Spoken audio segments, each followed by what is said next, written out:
When I'm working with someone doing the nervous system work, the standard check-in questions that I ask are, have there been any changes to sleeping, eating, digestion, or being able to get to your regularly scheduled activities?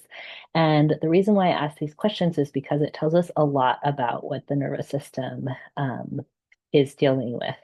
So if we're not sleeping very much, it's likely that we've been experiencing a lot of fight or flight. If we're sleeping all of the time, it could mean that we're experiencing some freeze. If we're eating more than feels comfortable, we might be in a little bit more fight flight. If we're not eating at all, we could be experiencing some more freeze. Um, if we're having a lot of diarrhea, more fight flight, having a lot of constipation, freeze. If we're not getting to any of our activities, it could mean that we're experiencing one or both. So they're a quick and easy way to see what's going on with their nervous system versus like, how was your week? So these are nice questions to ask yourself on a regular basis. It'll tell you a lot about how your nervous system is functioning, how frequently you're connecting with rest and digest, etc. And without fail, one of the most prominent features of folks that I end up working with is that they tend to not be eating regularly, to be either forgetting to eat or feeling a lot of stress and anxiety around eating and then avoiding it. So it's very common that folks are not eating regularly. And also very common that folks have high expectations about what they should be eating when they're eating, so that even if they do have a moment of having an appetite, they either will not eat because they don't want to eat something quote unquote healthy, or they'll eat something that they consider to not be healthy and then feel guilty about it. So I end up talking about food and eating a lot. And so I wanted to put together a little handout with some ideas of how to support yourself if this is something that you're experiencing. If you want this handout, you can just come to my website and or leave a little comment. We can figure out. You can just come to my website and shoot me a note, and I'll email it over to you. Okay, so I'm going to pull this up and we'll go through it. Okay, so when we are feeling afraid, it can make it hard to eat. And that is just your body trying to protect you. If you're in a cave hiding from someone, you don't want to make noise, you don't want to digest, you don't want to make smells through either having the food or digesting the food. And so it's just the body's way of protecting you. And a lot of us can have early experiences or ancestral experiences where eating's not safe, or someone told us not to eat, or was scary while we were eating, or it was associated somehow with danger. And so we want to honor the wisdom of the body and also make room for new possibilities where eating can be associated with safety and gentle care, and not just danger. So, first and foremost, we are never going to be forcing. This is a big part of my personal philosophy, influenced by internal family systems, that we're never going to push or force or pressure any part of us to change or be different than it is. We don't want to fix ourselves. We just want to um, learn how to really gently take care of ourselves amidst the fear. So, feeling safe when we're scared is the idea here. So we're not going to be pushing or fixing. I like this phrase, little islands of safety. ChatGPT helped me put this together so that we can connect with connect safety with eating little by little. Okay, so first steps when we feel ready, only if and when we're ready. We can do some environmental things to communicate to our nervous system that we are safer. Okay, we can sit with our back to a wall where we can see the door. We can keep our shoes on. If it makes us feel like we can get up and go really fast, we can keep an exit in sight. We can alter the environment to be as soothing as possible.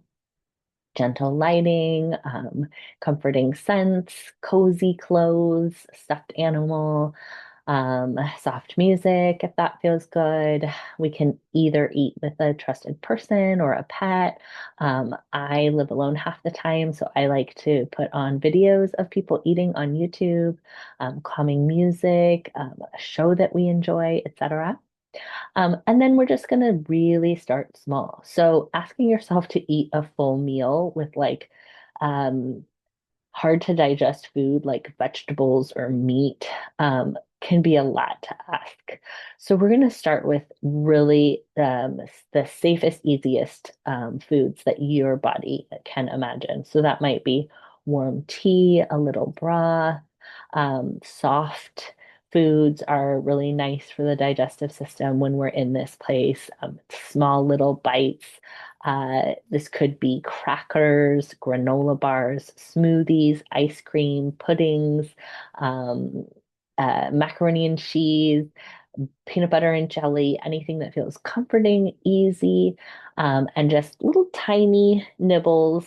And we're going to go real slow and remind ourselves the whole time that you're in charge. You don't have to finish or eat anything.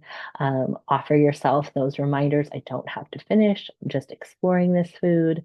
I'm choosing this. I can stop at any time. The food is here to support me, not to trap me, things like that. And we're also going to just remind ourselves we don't have to finish it.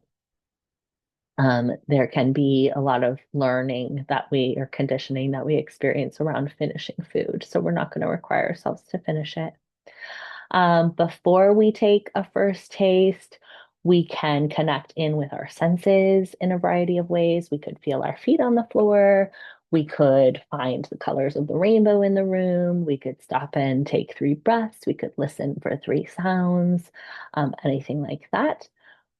If you're a person who connects with a higher self or a spirit team or ancestors or guides or a future self, anything like that, you can invite them in. You can hold a grounding object like a smooth stone or a blanket or a shell, anything comforting to you. Um, and then when we feel ready, we can do just a little like put the food just on your tongue, just a little, get a taste of the flavor. You can put it all the way in your mouth if you feel ready for that. Feel the temperature of it, the taste of it. You can say kind things that you would say maybe to a little child, like, I'm here, I'm safe enough to eat right now, I'm with you, we can stop at any point, things like that. And something that I often do is just set a timer for 5 minutes and let myself just sit with the food for 5 minutes with no pressure of taking any taste. And usually within that 5 minutes, I'll start to get interested in the food. But the nice thing is that if I'm not interested within 5 minutes, I can just throw the food away, or if I want to save it for later, I can. Okay.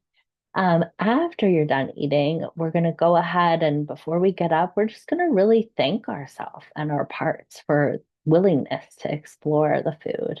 We're also going to thank that higher self or spirit team if we had connected with them for their support. And then we're going to offer some self-soothing or celebration. In this way, we're associating the eating experience with something really soothing and positive and really positive feedback so that we can build a new association with this experience of eating. And it's going to take time, like anything. When we've been conditioned in one way for a long time, it can take a while to build a new association, but it is possible. Okay. So if and when fear comes up, we can offer some exploratory questions like, what part of me is afraid right now? Um, is it trying to keep me safe? What would help this part feel just even 1% safer? So the fear is there to support us. It's a part of the process. We don't need it to go away. Even the pause, just to check in with it, is really something to celebrate. Having that awareness in the midst of a fearful moment is really incredible. And if you need help with these questions, a lot of people, including myself, love to have ChatGPT open and just say, like, hey, I'm trying to eat something right now. I'm feeling really afraid. Can you talk to me like an IFS or internal family systems therapist would to help me figure out what part of me is concerned and how I can support them best? Okay. It can be really helpful. Okay, and here's just some little mantras or sayings if they feel good, and you can make these your own. It is safe to nourish myself little by little. I am allowed to slow down. Food is not the enemy. Fear is just trying to help me. I don't have to be fully relaxed to take a small step. So these just suggest to us that, like, it makes sense that we're feeling what we're feeling. Sometimes when we're in a moment of fear and simultaneously invalidating ourselves, it's just too much. So if we can validate ourselves in any way, there is something called the nourishment barrier, which a lot of us have when we have either not been nourished when we were little or it was associated with danger, like if a caregiver was also the person who was dangerous. So if you're interested in learning more about the nourishment barrier, you can look that up. Um, Basically, we just want to slowly but surely associate nourishment with something positive when it's been associated with something difficult in the past. So, just a reminder, you're not broken, that you're just protecting yourself the best way you know how. There's no reason for you to be experiencing this any differently. And little by little, we can learn how to let care back in. We can learn new things. Play around with that, see what feels good to you. And if you have any other thoughts that you think would be helpful for folks or questions, go ahead and connect in the comments or reach out to me through my website and sending you all lots of love.